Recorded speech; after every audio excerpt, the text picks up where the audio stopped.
హరే కృష్ణ హరే కృష్ణ అందరికి. ఓం నమో భగవతే వాసుదేవాయ. ఓం నమో భగవతే వాసుదేవాయ. ఓం నమో భగవతే వాసుదేవాయ. ఓం నమో భగవతే వాసుదేవాయ.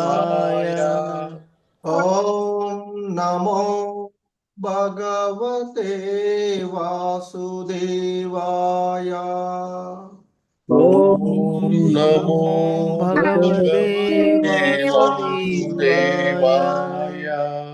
నారాయణం నమస్కృత్య నరం చైవ నరోత్తమం. నారాయణం నమస్కృత్య నరం చైవ నరోత్తమం. దేవీం సరస్వతిం వ్యాసం తతో జయముదీరయేత్. దేవీం సరస్వతీం వ్యాసం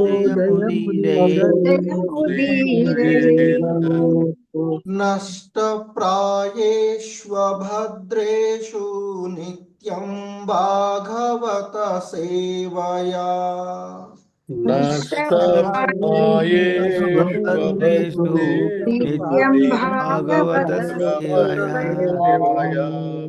భగవతి ఉత్తమ శ్లోకే భక్తిర్భవతి నైష్టికీ.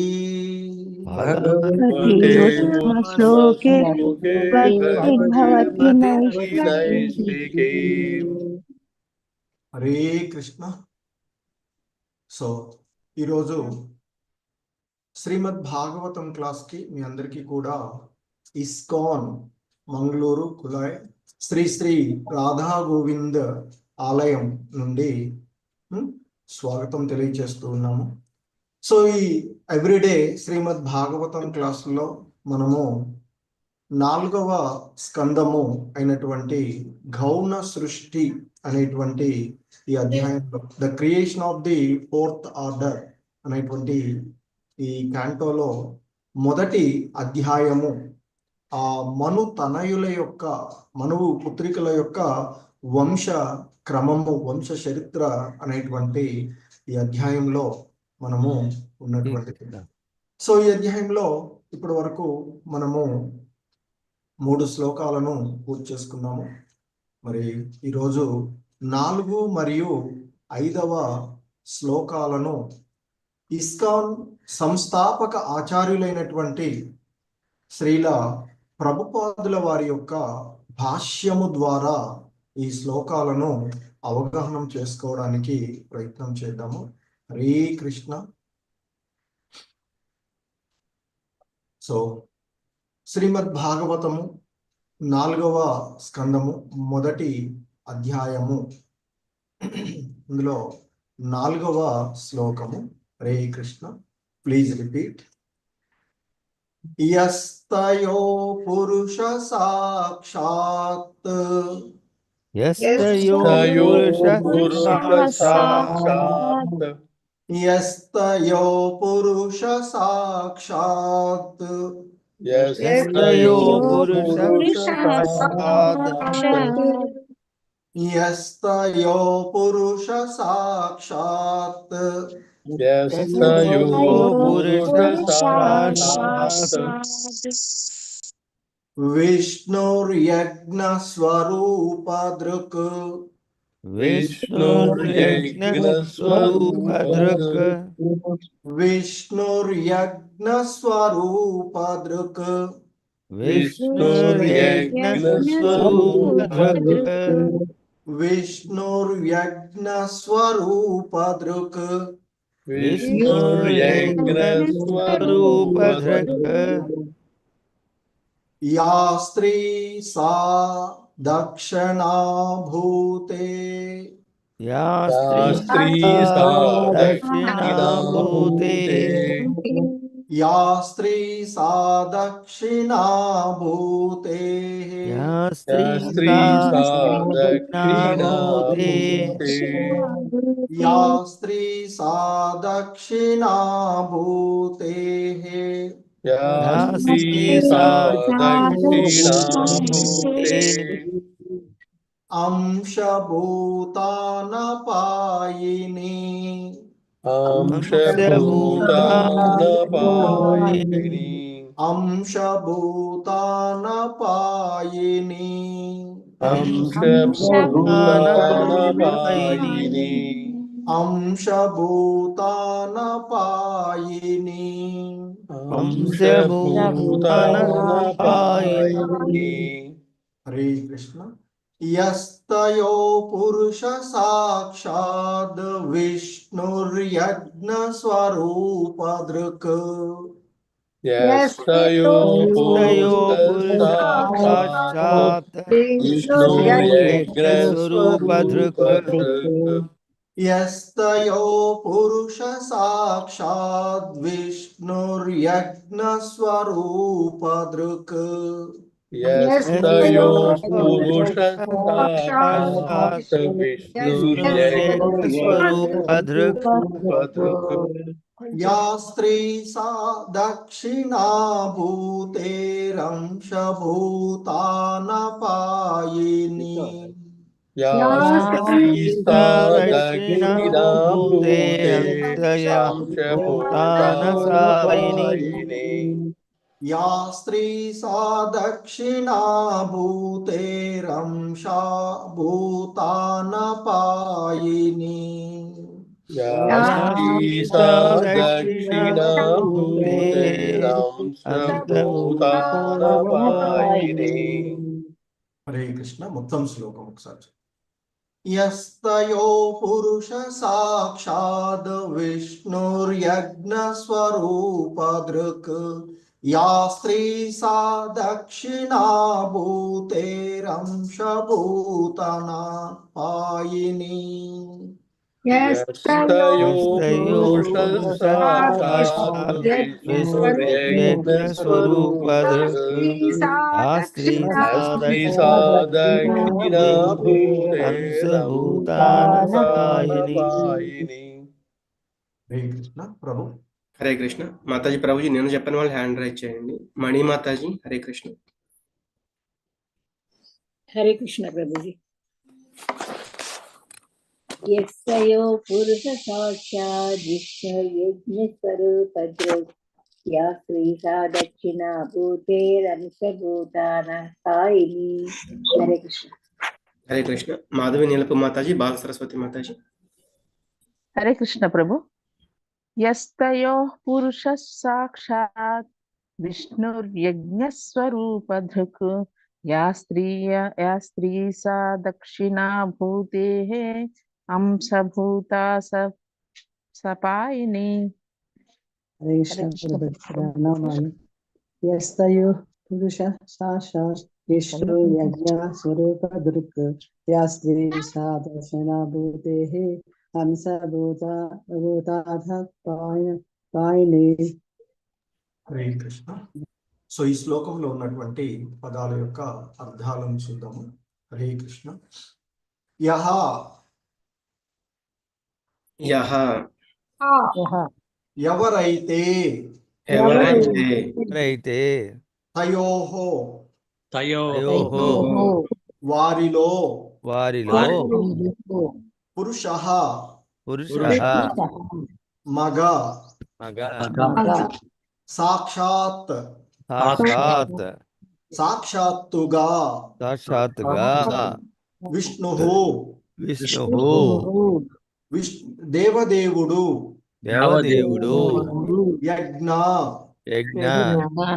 యజ్ఞుడు స్వరూప దృక్ రూపము ధరించి యా ఇంకొకరు స్త్రీ ఆడ సా ఆమె దక్షిణ దక్షిణ దక్షిణ దక్షిణ భూతేహే భూతే లక్ష్మీదేవి యొక్క లక్ష్మీదేవి యొక్క అంశభూత అంశభూత పాక్షిక అవతారము భాషిక అవతారము అనపాయిని అనపాయని ఎన్నడును వీడిపోనిది. ఎన్నడను విడిపోని హరే కృష్ణ. భావము. హరే కృష్ణ. ప్లీజ్. ఆకూతికి జన్మించిన ఇరువురు సంతానములో మగ శిశువు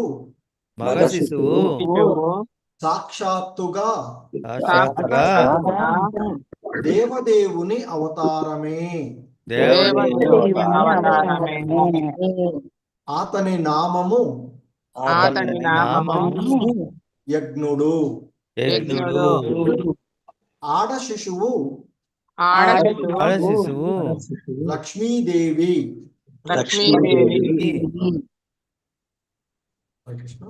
లక్ష్మీదేవి యొక్క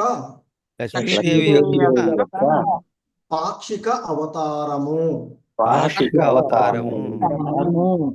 హరే కృష్ణ. భాష్యముపై శ్రీల ప్రభుపాదుల వారు.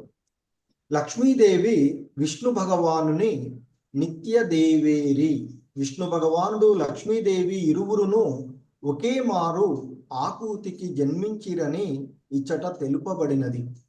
పలువురు ప్రామాణికులు ధృవీకరించినట్లుగా నారాయణ పరోవ్యక్తాత్ భగవానుడు మరియు అతని పత్ని ఈ భౌతిక సృష్టికి పరమైన వారు కనుక వారి నిత్య సంబంధము ఏనాడును మార్పు చెందదు. ఆకూతికి జన్మించిన యజ్ఞుడు తదనంతరము లక్ష్మీదేవిని వివాహమాడెను. హరే కృష్ణ.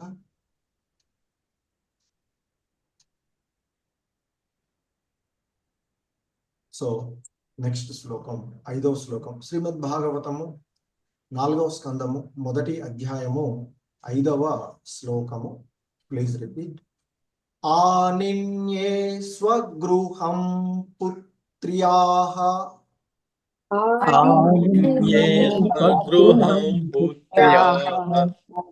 ఆనిన్యే స్వగృహం పుత్ర్యాః ఆనిన్యే స్వగృహం పుత్ర్యాః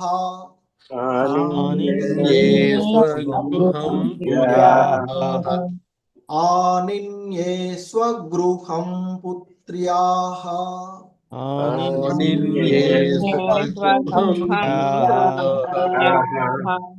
పుత్రం వితతరోసిచం పుత్రం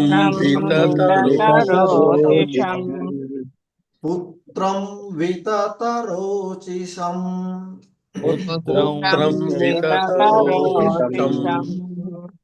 పుత్రం వితతరోచిషం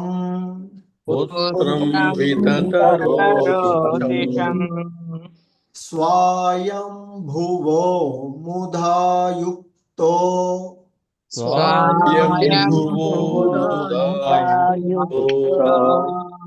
స్వయంభువో ముదాయుక్తా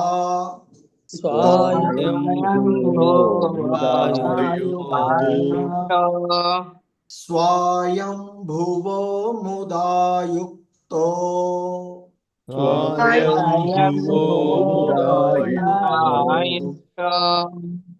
రుచిర్జగ్రహ దక్షిణాం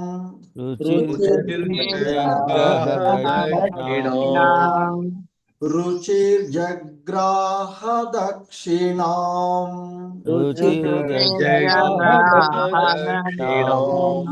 రుచిర్జగ్రాహ దక్షిణాం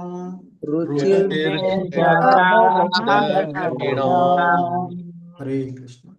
ఆనిన్యే స్వగృహం पुत्र्याः पुत्रं विततरोचिषम् आनिन्ये स्वगृहं पुत्र्याः पुत्रं आनिन्ये स्वगृहं पुत्र्याः पुत्रं विततरोचिषम् आनिन्ये स्वगृहं पुत्र्याः पुत्रं विततरोचिषम् स्वायम्भुवो मुदा युक्तो रुचिरजग्राहदक्षिणाम् स्वयंभुवो मुदायुक्तो रुचिरजग्राहदक्षिणाम् स्वायम्भुवो मुदा युक्तो रुचिर्जग्राहदक्षिणाम् स्वयंभुवो मुदायुक्तो रुचिर्जग्राहदक्षिणाम् हरे कृष्ण మొత్తం శ్లోకం आनिन्ये स्वगृहं पुत्र्याः पुत्रं विततरोचिषम् स्वायम्भुवो मुदा युक्तो रुचिर्जग्राहदक्षिणाम् आनिन्ये स्वगृहं पुत्रः पुत्रं विततरोचिषम् स्वायम्भुवो मुदायुक्तो रुचिर्जग्राहदक्षिणाम् हरे कृष्ण प्रभु హరే కృష్ణ మాతాజీ ప్రభుజీ ఈ మధ్యన చెప్పిన వాళ్ళు ఎవరైనా ఉంటే ఇంకా హ్యాండ్ రైజ్ చేయండి. గిరిజా స్వరూప్ నాయుడు ప్రభుజీ, రాజేశ్వరి మాతాజీ. ప్రణామాలు ప్రభుజీ. ఆనిన్యే స్వగృహం పుత్ర్యా పుత్రం వితితరోచిషం స్వయం ముదాయుక్తో రుచిర్జగ్రాహ దక్షిణాం. హరే కృష్ణ ప్రభుజీ, ప్రణామాలు. ఆనిన్యే స్వగృహం పుత్ర్యాః పుత్రం వితతరోచిషం స్వయం భువో ముదాయుక్తో రుచిర్జగ్రాహ దక్షిణాం. హరే కృష్ణ. సరళాదేవి మాతాజీ, చంద్రావతి మాతాజీ. హరే కృష్ణ ప్రభుజీ, ప్రణామాలు. హరే కృష్ణ. ఆనిన్యే స్వగృహం పుత్ర్యాః పుత్రం వితతరోచిషం స్వయంభువో ముదాయుక్తో రుచిర్జగ్రాహ దక్షిణాం. హరే కృష్ణ ప్రభుజీ. హరే కృష్ణ ప్రభుజీ. ఆనిన్యే స్వగృహం పుత్ర్యాః పుత్రం వితతరోచిషం స్వయంభువో ముదాయుక్తో రుచిర్జగ్రాహ దక్షిణాం. హరే కృష్ణ ప్రభుజీ. బృందా మాతాజీ, హరే కృష్ణ. హరే కృష్ణ ప్రభుజీ. ఆనిన్యే స్వగృహం పుత్ర్యా పుత్రం వితతరోచిషం స్వయంభువో ముదాయుక్తో రుచిర్జగ్రాహ దక్షిణాం. హరే కృష్ణ. హరే కృష్ణ ప్రభు చెప్పండి. రామకృష్ణ. హరే కృష్ణ. ఆనిన్యే స్వగృహం పుత్ర్యాః పుత్రం వితతరోచిషం స్వయంభువో ముదాయుక్తో రుచిర్జగ్రాహ దక్షిణాం. హరే కృష్ణ ప్రభు. హరే కృష్ణ, ధన్యవాదాలు. సో ఈ శ్లోకంలో ఉన్నటువంటి పదాల యొక్క అర్థాలను చూద్దాము. ఆనిన్యే తెచ్చుకొనెను, స్వగృహం గృహమునకు,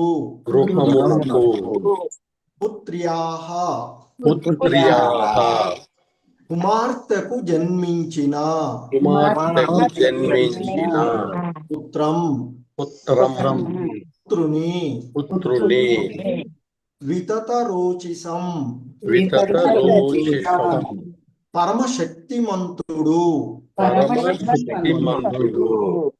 స్వయంభువః స్వయంభువ మనువు, ముదా అత్యంత ముదమును, యుక్తః గూడి, రుచిః రుచి, జగ్రాహ జగ్రాహ ఉంచుకొనెను ఉంచుకొనెను దక్షిణాం దక్షిణాం దక్షిణ నామక పుత్రికను దక్షిణ నామక పుత్రికను. హరే కృష్ణ. భావం ప్లీజ్ రిపీట్. యజ్ఞుడను నామమును కలిగిన యజ్ఞుడను నామము కలిగిన ఆ సుందరుడగు బాలుని ఆ సుందరుడగు బాలుని స్వయంభువ మనువు మనువు పరమానందముతో పరమానందముతో ఇంటికి తెచ్చుకొనెను. ఇంటికి తెచ్చుకొనెను. అతని అల్లుడగు అతని అల్లుడగు రుచి రుచి కుమార్తెను కుమార్తెను తన చెంతనే ఉంచుకొనెను. తన చెంతనే ఉంచుకొనెను. హరే కృష్ణ. భాష్యము.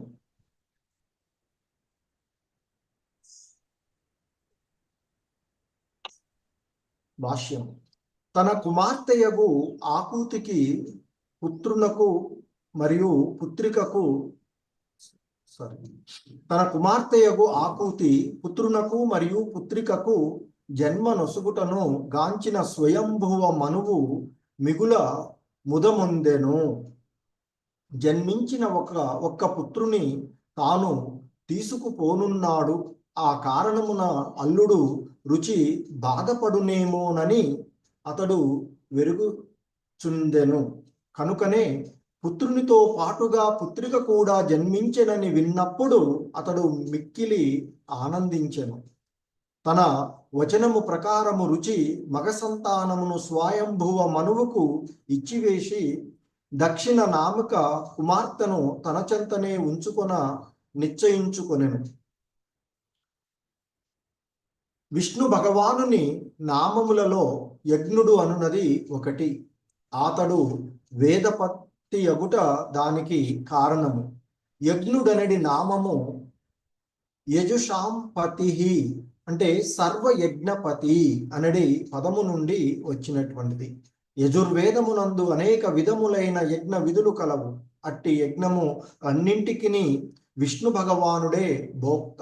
కనుకనే భగవద్గీత 3వ అధ్యాయము 9వ శ్లోకమునందు యజ్ఞార్థాత్ కర్మణః అని చెప్పబడినది. అనగా మనుజుడు కర్మ నొనరించియే తీరవలెను. కానీ అతడు ఆ విద్యుక్త ధర్మములను కేవలము యజ్ఞుని అంటే విష్ణువు కొరకే నిర్వహింపవలెను. మనుజుడు ఆ రీతి భగవత్ ప్రీత్యర్థము కర్మ నొనరించనిచో లేదా భక్తి యోగమున నెలకొననిచో ఆ కర్మ ఫలమును అనుభవింపవలసి వచ్చును. ఆ కర్మ ఫలములు శుభమే కావచ్చును లేదా అశుభమే కావచ్చును. కర్మలు భగవదిచ్ఛతో జతకూడనిచో అంటే కృష్ణ భక్తి భావనలో పనిచేయనిచో కర్మ ఫలములకు మనమే బాధ్యత వహింపవలసి వచ్చును. పుత్రికకు ఒక ఫలముండును. హరే కృష్ణ. ప్రతి కర్మకు ఒక ఫలము ఉండును. కానీ కర్మలను యజ్ఞుని కొరకే నిర్వహించినచో కర్మ ఫలముండదు. కనుక మనుజుడు యజ్ఞుని అంటే దేవదేవుడు కొరకై కర్మ నొనరించినచో భవబంధనమున చిక్కబడడు. ఏలయన వేదములు మరియు వైదికానుష్ఠానములు దేవదేవుడగు శ్రీకృష్ణుని అవగతము చేసుకొనుటకే ఉద్దేశింపబడినవని వేదములందు భగవద్గీత యందు పేర్కొనబడినది. అనగా ఆది నుండి మనుజుడు కృష్ణ భక్తి భావన యందే కర్మ చేయుటకు యత్నించవలెను. అదియే అతనిని కర్మ ఫలముల నుండి విముక్తుని చేయును. హరే కృష్ణ. జగద్గురు శ్రీల ప్రభుపాద్ కీ జై. సో ఇది శ్రీల ప్రభుపాదుల వారి యొక్క భాష్యము ఈ శ్లోకములకు ఇవ్వబడినటువంటిది. హరే కృష్ణ. జగద్గురు శ్రీల ప్రభుపాద్ కీ జై. ఓం జ్ఞానతిమిరాంధస్య జ్ఞానాంజనశలాకయా చక్షుర్మిలితం యేన తస్మై శ్రీ గురవే నమః.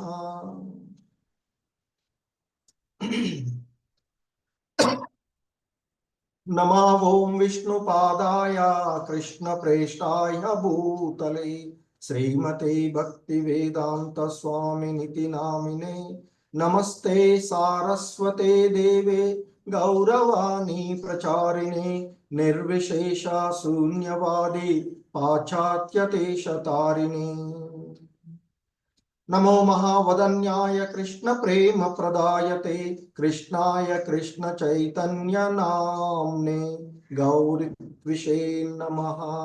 हे कृष्णा करुणा सिंधु दीन बंधो जगत्पते गोपेश गोपिका कांत राधा कांत नमोस्तुते तप्त कांचन गौरांगी राधे वृंदावनेश्वरी वृषभानुसुते देवी प्रणमामि हरिप्रिये वाञ्छाकल्पतरुभ्यश्च कृपा सिन्धुभ्य एव च पतितानां पावनेभ्यो वैष्णवेभ्यो नमो नमः।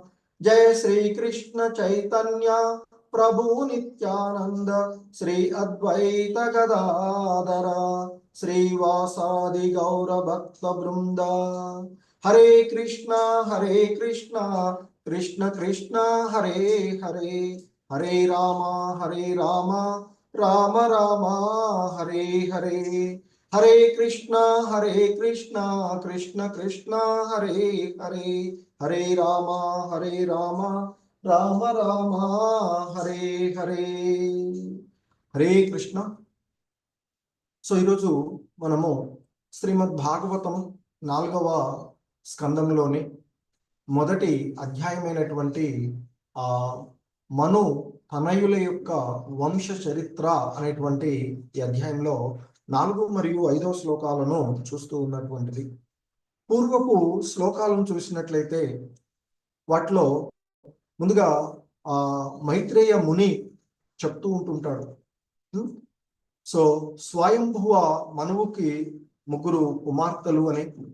సో మరి ఆ కుమార్తెలలో తో పాటు 2 కుమారులు కూడా ఉన్నారు అని. అయినప్పటికీ కూడా ఆ స్వయంభువ మనువు ఆయన యొక్క మొదటి కుమార్తె అయినటువంటి ఆకూతికి జన్మించినటువంటి పుత్రుడిని తనకు పుత్రుడుగా ఇవ్వాలి అనేటువంటి ఒప్పందంతోనే ఆమెను ప్రజాపతి అయినటువంటి రుచికి ఇచ్చి వివాహం చేశాడు అని చెప్పబడినటువంటిది. సో మరి ఆ తర్వాత నిన్న చూసినటువంటి శ్లోకంలో మరి ఆ ప్రజాపతులలో ఒకడైనటువంటి ఆ రుచి మహర్షి, ఆ బ్రాహ్మణుడైనటువంటి ఆయన బ్రహ్మ వర్చస్సు కలవాడు అని చెప్పబడుతున్నటువంటిది. అంటే ఆ బ్రాహ్మణ ధర్మాలను నిష్ఠగా పాటించిన వాడు.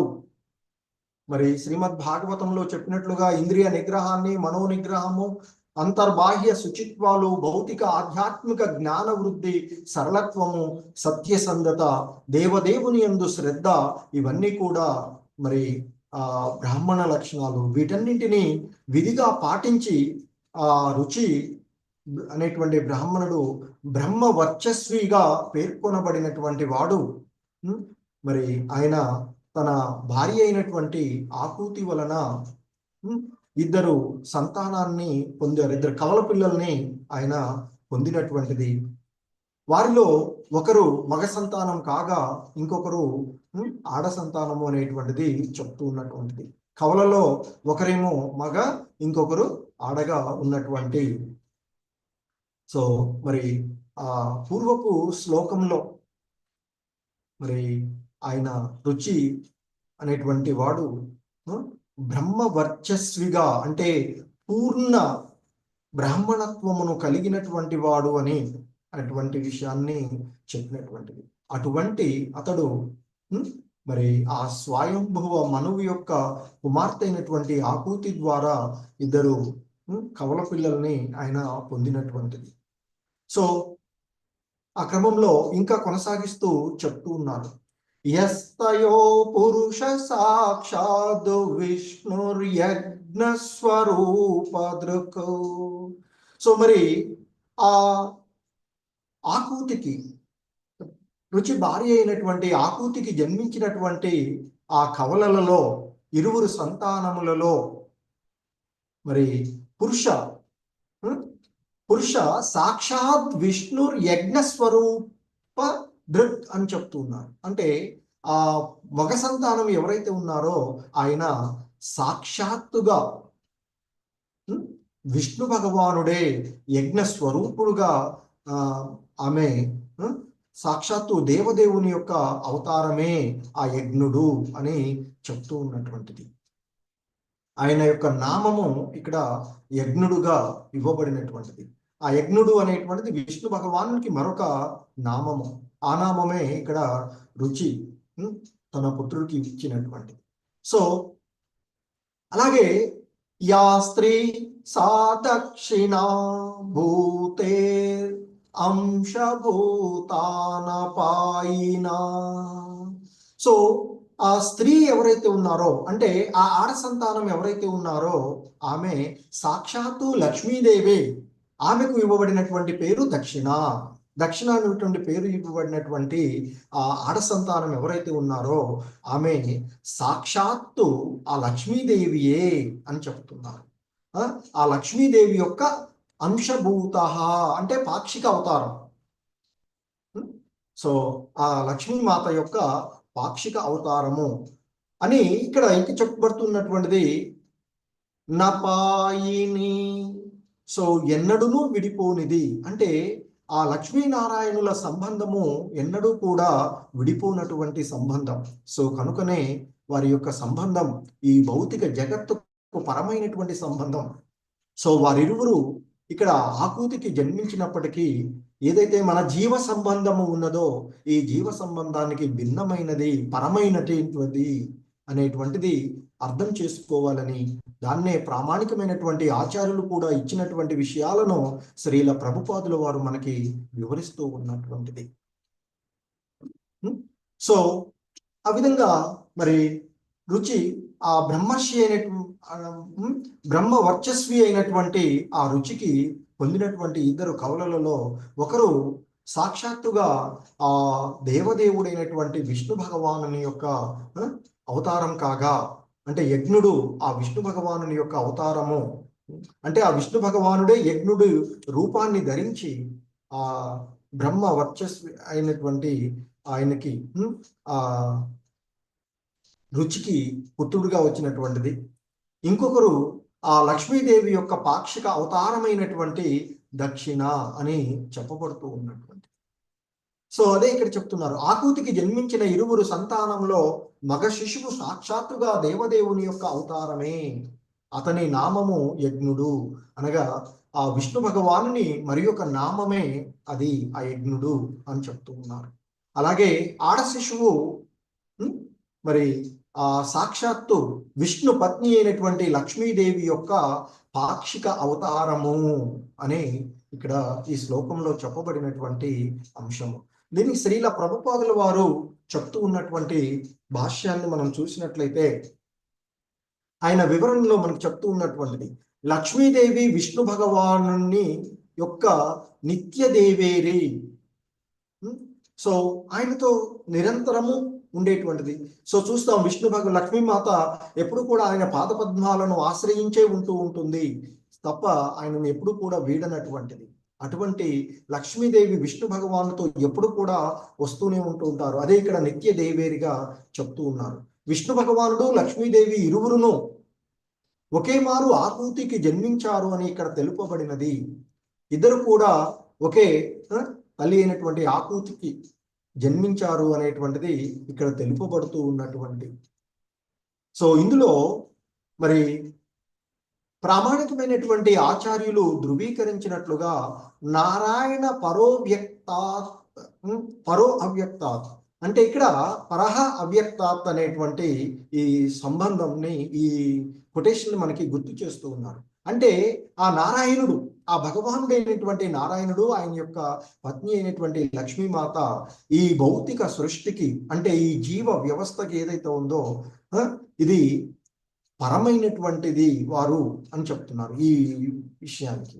కనుకనే వారి నిత్య సంబంధము ఏనాడునూ మార్పు చెందదు. వారు ఏ విధంగా అవతారాలు తీసుకున్నప్పటికీ కూడా వారి యొక్క సంబంధంలో ఏ విధమైనటువంటి మార్పు లేదు, మార్పు ఉండదు.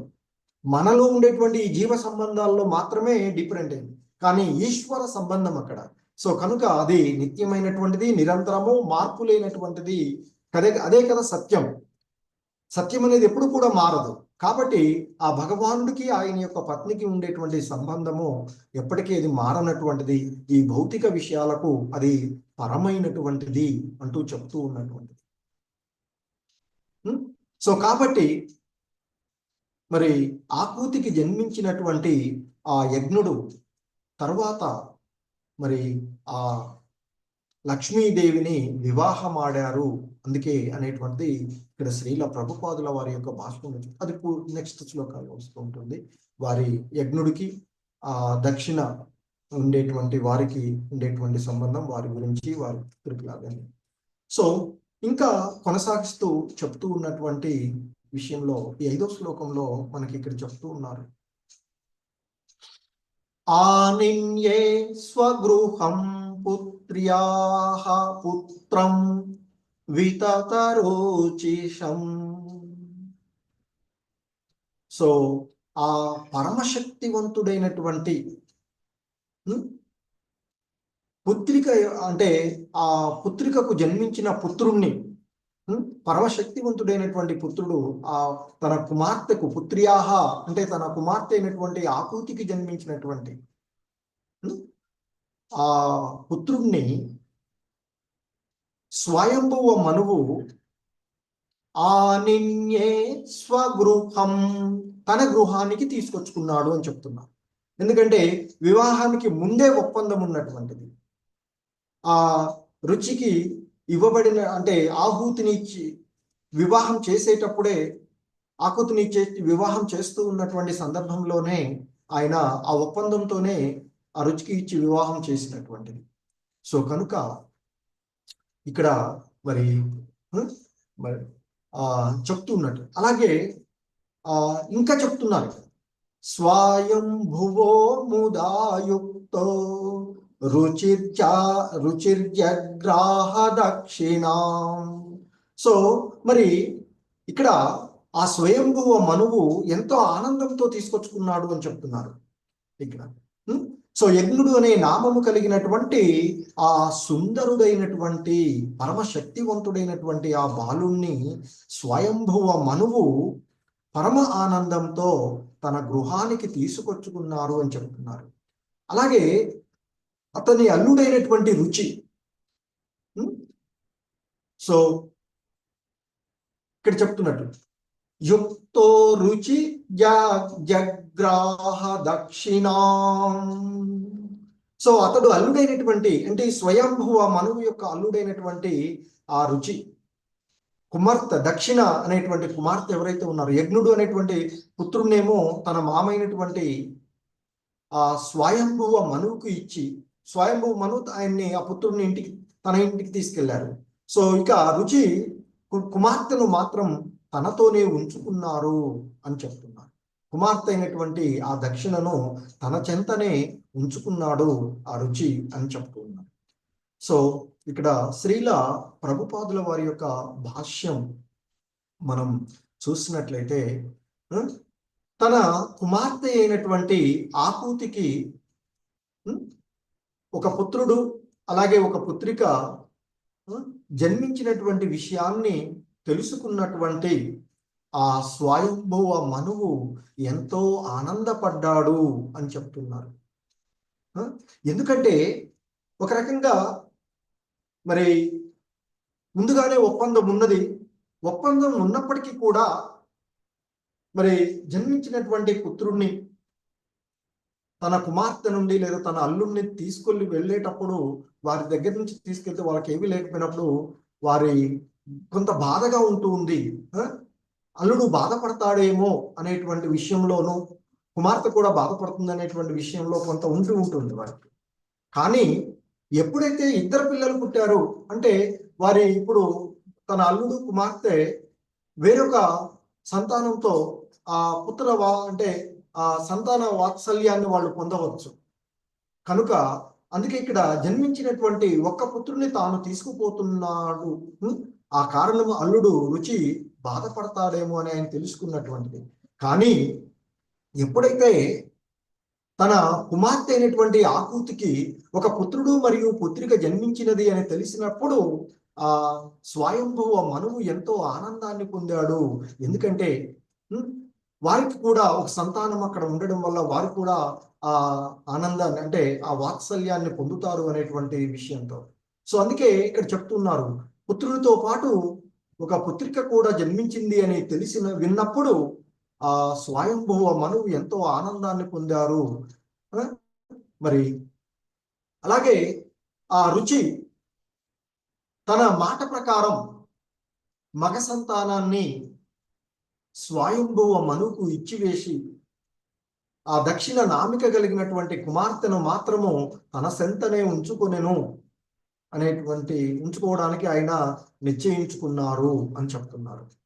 మరి ఇక్కడ ఆ పుట్టినటువంటి కవలలలో వారి మధ్య ఉండేటువంటి సంబంధాన్ని మనకి వివరిస్తూ ఉన్నటువంటిది. అలాగే మరి ఆ మగ సంతానమైనటువంటి విష్ణు భగవానుడు యజ్ఞుడు అనేటువంటి నామంతో ఉన్నటువంటి మరి ఆ యజ్ఞుడు అనేటువంటి నామము విష్ణు భగవానులు వారి యొక్క నామాలలో ఒకటిగాను చెప్తున్నారు. అదే నామము ఇక్కడ మగ సంతానానికి ఇవ్వబడినటువంటిది. సో ఎందుకంటే మరి అతడు యజ్ఞుడు అని పిలువబడడానికి గల కారణం కూడా ఆయన ఆ విష్ణు భగవానుడు వేదపతి అగుటయే దానికి కారణము. ఆ యజ్ఞుడు అనేటువంటి నామము యజుషాంపతి అనేటువంటి పదము. అంటే యజుషాంపతి అంటే సర్వయజ్ఞపతి, సర్వయజ్ఞాలకు అధిపతి.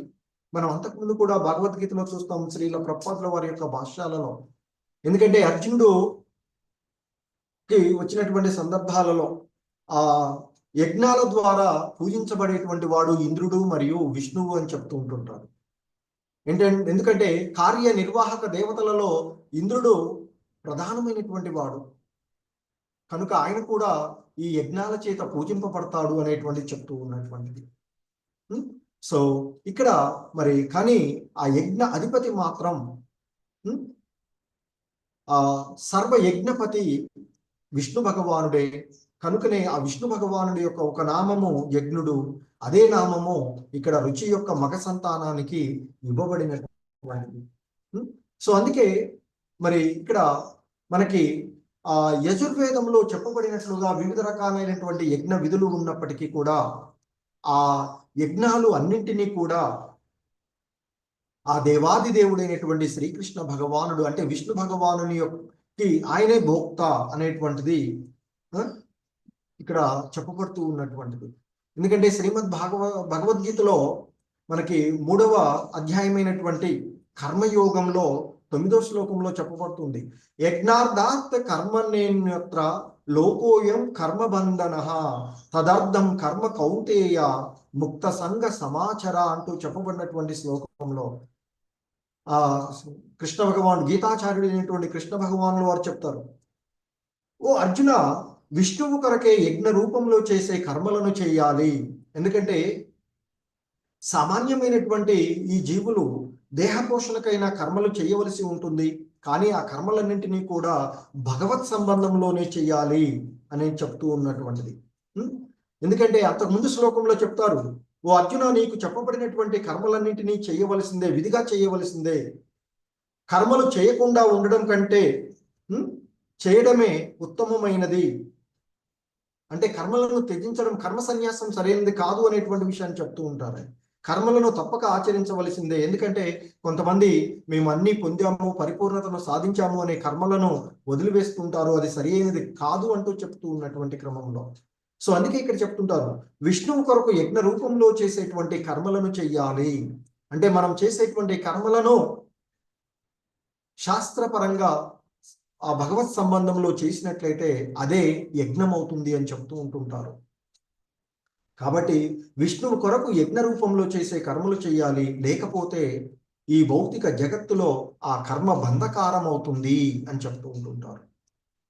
అందుకే ఓ అర్జున, ఆ భగవంతుని విష్ణు భగవానుని ప్రీత్యర్థమే నీ కర్మలను చేయవలసింది. ఆ ప్రకారంగా నీవు కర్మలను చేసినట్లయితే నీవు బంధ విముక్తుడవవుతావు, ఎటువంటి బంధనాలు నీకు ఉండవు అని చెప్తారు. అందుకే భగవత్ సంబంధంలో చేసేటువంటి కర్మలు అకర్మలుగా చెప్పబడుతూ ఉండేవి. సాధారణంగా కర్మలు 3 రకాలుగా ఉంటాయి. కర్మలు, వికర్మలు, అకర్మలు. శాస్త్రాలలో సూచించబడినటువంటి విషయాలను మనం ఆచరిస్తూ ఉంటే చేసేవి అవి సాధారణమైనటువంటి కర్మలు, మంచి కర్మ. దాదాపుగా అవన్నీ కూడా మంచి ఫలాలను ఇస్తూ ఉంటాయి, పుణ్య ఫలాలు అని చెప్తూ ఉంటుంటాం. ఇక శాస్త్రాలకు విరుద్ధంగా చేసేటువంటి కర్మలు వికర్మలు, అవి చెడు ఫలితాలను ఇచ్చేటువంటివి. ఇక భగవత్ సంబంధంలో చేసేటువంటి కర్మ అకర్మ, అది మనిషికి ఎటువంటి బంధనాన్ని కలగదు. అంటే అది మంచైనా చెడైనా భగవంతుని ప్రీత్యర్థం చేయడం వల్ల, ఎందుకంటే విద్యుక్త ధర్మాలన్నీ కూడా ఆ యజ్ఞుని కొరకే, అంటే విష్ణువు కొరకే నిర్వహించాలి కనుక ఆ విధంగా చేయడం వల్ల, ఆ విధంగా భగవంతుని యొక్క ప్రీత్యర్థము చేయడం వల్ల అవి ఏ విధమైనటువంటి బంధనాలని కలగవు. అది శుభమైన అశుభమైన భగవంతుని యొక్క ఇచ్ఛతో జత కూడినట్లయితే ఆ కర్మ ఫలాలు యొక్క బంధనం ఏది కూడా ఉండదు. అందుకే జీవుడు ముక్తుడవుతాడు అని చెప్తూ ఉంటారు. సో కాబట్టి మనకి సాధారణంగా ప్రతి కర్మకు కూడా ఒక ఫలం ఉంటుంది. There is a reaction for every action అని చెప్తూ ఉంటుంటాం కదా. ప్రతి కర్మకు కూడా ఒక ఫలం ఉంటుంది. ఎప్పుడైతే వాటిని మనము ఆ భగవత్ సంబంధంలో చేస్తామో దానికి ఎటువంటి ఫలము ఆ జీవుడికి ఉండదు. కనుకనే మనిషి ఆ దేవదేవుడు కొరకై కర్మలను నిర్వహించినట్లయితే అతడు భవబంధనాలలో చిక్కుకొనడు. ఎందుకంటే వేదాలు మరియు వైదిక అనుష్ఠానాలన్నీ కూడా, శాస్త్రాలలో సూచించబడినటువంటి విషయాలన్నీ కూడా ఆ దేవదేవుడైనటువంటి శ్రీకృష్ణుణ్ణి అవగతం చేసుకోవడానికే ఉద్దేశించబడినవి అని చెప్తున్నారు. వేదములందు భగవద్గీత యందు పేర్కొనబడినటువంటి విషయాన్ని ఇక్కడ గుర్తు చేస్తూ ఉన్నారు. సో కాబట్టి ఆది నుండే మనిషి, మనం ఏంటంటే సాధారణంగా ఈ భౌతిక జగత్తులోనికి వచ్చినటువంటి విస్మృతి కారణంగా మన యొక్క నిత్య సంబంధాన్ని, ఆ భగవంతుడితో ఉన్న మనకున్నటువంటి ఆ నిత్య సంబంధాన్ని మర్చిపోయి, ఎందుకంటే ప్రతి కర్మ కూడా భగవత్ సంబంధము, ఆ దేవదేవుని కొరకే చేయాలి అనేటువంటిది. ఎందుకంటే సమస్త యజ్ఞాలు కూడా విష్ణు భగవానుని ప్రీత్యర్థమే చెప్పబడినవి అనేటువంటి చెప్తారు. అందుకే యజ్ఞో వై విష్ణు అంటూ చెప్పబడుతూ ఉంటుంది మనకి వేదాల్లో చెప్పబడినటువంటి విషయం.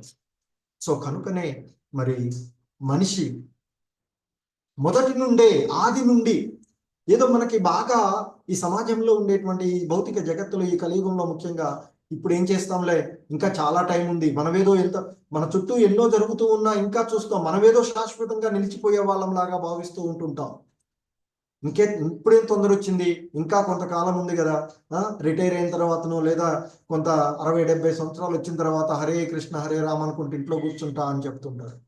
అది ఎందుకంటే మనకి వచ్చేటువంటి మరణము అనేటువంటి పరీక్ష అకస్మాత్తుగా వచ్చేది. అది ఏ సమయంలో ఎప్పుడు ఏ విధంగా వస్తుందో కూడా తెలియనటువంటిది.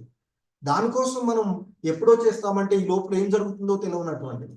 కనుకనే ప్రతి జీవుడు కూడా తన భగవంతుడితో తనకున్నటువంటి నిత్య సంబంధాన్ని, అంటే ఆ కృష్ణ భక్తి భావనను, కృష్ణ చైతన్యాన్ని ప్రారంభము నుండే, ఆది నుండే ప్రయత్నించాలి. భగవత్ సంబంధంలో సేవలు చేయడానికి, భక్తియుతమైన సేవలో నిమగ్నమై ఉండడానికి ప్రయత్నం చేయాలి అని చెప్తున్నారు. అలా చేయడమే ఆ జీవుడిని కర్మ ఫలాల నుండి విముక్తుని చేయగలుగుతుంది తప్ప అన్యం ఏదీ కూడా కాదు. ఈ భౌతిక జగత్తులో ఏ సంబంధము కూడా జీవుణ్ణి ముక్తుని చేసేది ఈ బంధనాల నుండి, కర్మ ఫలాల నుండి. మనం అన్ని బాగా చేస్తూనే ఉంటాం, కానీ అనేక రకాలైనటువంటి బాధలను, ఎందుకంటే ఈ భౌతిక జగత్తే దుఃఖాలయం, అశాశ్వతమైనటువంటిది. ఈ దుఃఖాలయం అశాశ్వతమైనటువంటి దానిలోనికి వచ్చి నాకు కష్టాలు లేకుండా ఉండాలి అంటే సాధ్యమయ్యేటువంటిది కాదు. కనుక మళ్ళీ ఈ దుఃఖాలయమైనటువంటి అశాశ్వతమైనటువంటి ఆలయంలోనికి రాకుండా ఉండడానికి, భగవంతునితో నిత్య సంబంధాన్ని ఏర్పరచుకోవడానికి జీవుడు ప్రారంభం నుండే తాను చేసే కర్మలను, అంటే భక్తియుతమైనటువంటి సేవలో నిమగ్నమై ఉండాలి. అంతేకాని కొంతకాలమైన తర్వాత చేద్దాంలని కూర్చుంటే మళ్ళీ ఈ జనన మరణ చక్రాలలో చిక్కుకొని పోయేటువంటి విషయం. సో కాబట్టి మనిషి ఈ భవబంధనాల నుండి ఈ దుఃఖాల నుండి, ఈ బాధల నుండి, మరణ బాధల గురించి మనం అంతకుముందు చెప్పుకున్నాం. మరణ సమయంలో ఏ విధమైనటువంటి బాధలను జీవుడు అనుభవిస్తాడో, అదేవిధంగా జనన సమయంలో ఏ విధమైనటువంటి బాధలను అనుభవిస్తాడో కూడా పూర్వపు అధ్యాయాలలో మనం చూసాం. స్కందము అధ్యాయంలో కపిల భగవానుల వారు వివరణ ద్వారా చూసినటువంటిది. సో కాబట్టి జీవుడు ఆది నుండే భక్తియుతమైనటువంటి సేవలో నిమగ్నమై ఉండి, అంటే తాను చేసేటువంటి తనకు సంబంధమైనటువంటి విద్యుక్త ధర్మాలను ఎక్కడ వదిలివేయమంటలేదు, చేసేవన్నీ భగవత్ సంబంధంలో చెయ్యమని చెప్తున్నారు. అలా చేసినప్పుడు కర్మఫలాలు ఏవి కూడా తనకు అంటకుండా వీటన్నిటి నుండి విముక్తుడై ఆ భగవద్ధామాన్ని చేరుకునేటువంటి మార్గము సుగమమవుతుంది అని చెప్తున్నారు. హరే కృష్ణ. జగద్గురు శ్రీల ప్రభుపాద్ కీ జై. హరే కృష్ణ. అందరికీ ధన్యవాదాలు.